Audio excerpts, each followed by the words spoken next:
My name is Dennis Skarker. My wife and I own Catskill Flies in Roscoe, New York, conveniently located on Main Street. We can be reached at the web at catskillflies.com, also by phone at 607-498-6146. Most of the flies in this shop are tied in-house. We also provide a custom fly tying service for those who don't tie.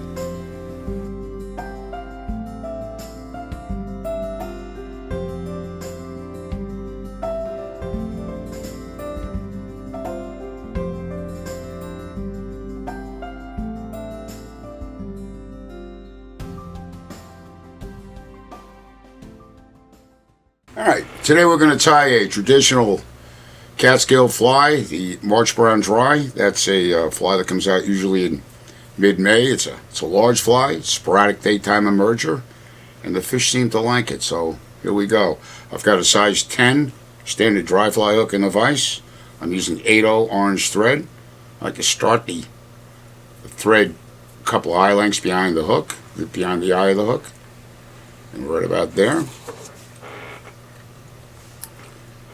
Now for the wing, traditionally it's done with wood duck, and that's what we're going to use today. On a size 10, you're going to need 2 feathers. I like to strip them down, even them up, leave these on the hook, on the stem, because we can use them for tailing materials later. You don't want to waste anything. This is an expensive feather. Take the 2 feathers, I'm going to back them up.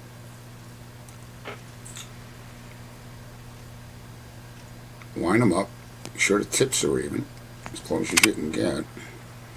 Alright, we're at this point.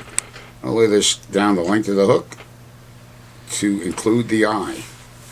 Set it down, pinch it down, 5 or 6 wraps behind. You don't want to use a wrap of thread you don't need. It's not going to improve the fly. We're at this point, a couple of wraps. We're up to this point here.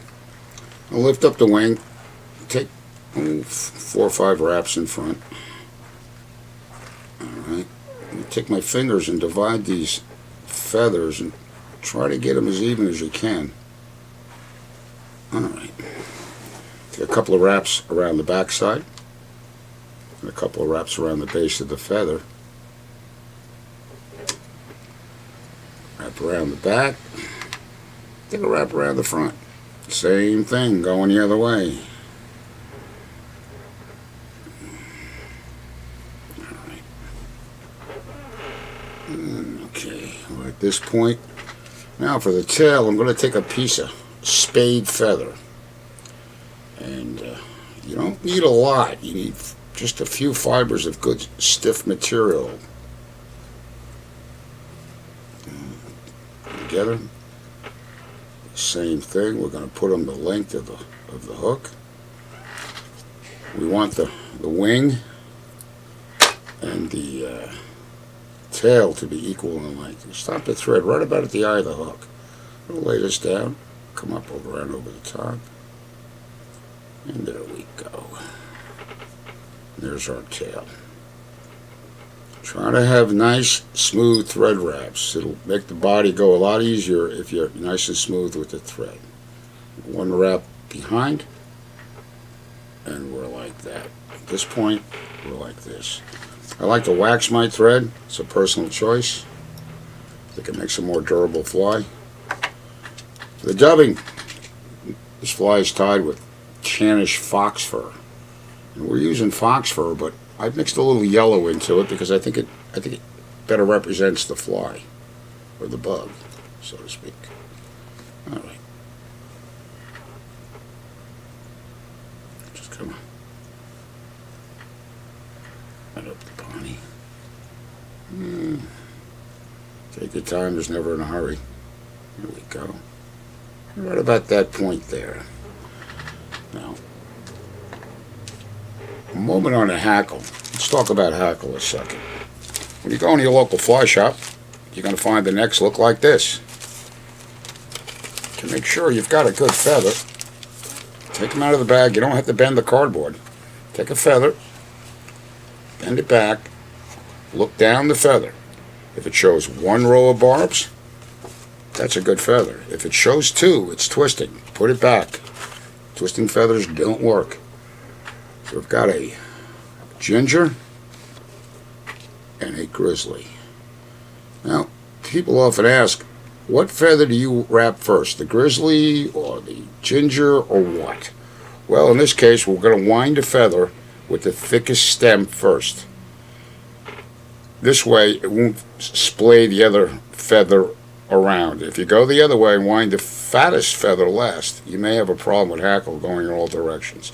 In this case, this grizzly is a little thicker than the ginger, so I'm going to wind it first.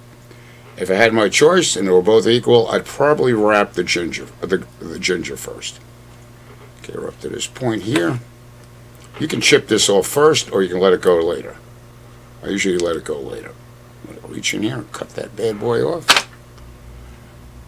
Come out in front, wrap that hackle stem down. This fly is going to end up right about here, so we're going to leave a little extra space. Okay, and here we go. The grizzly we're going to wind first, and I'm going to take just a couple of wraps of grizzly here. There we go. There we go. Now we're up to here. 2 or 3 wraps will hold that hackle down. Okay, now we're going to take the ginger and wind over that. Okay, 1. Some folks say you got to wiggle a feather between. My belief is if you're one with the feather and just let it roll, it'll go the way it should go. And this is pretty much going the way it should go. Okay, now we're back up to this point. Leave the first hackle stem alone and cut them all off when you're done. We've tied the fly off. If you prefer to cut it before you tie, it's okay, but I like to go this way. Any fibers are in the way, you can kind of trim out. And there we go, a traditional Catskill style fly of the March Brown. I'm Dennis Garker. Thanks for watching, and I hope I see you on the river.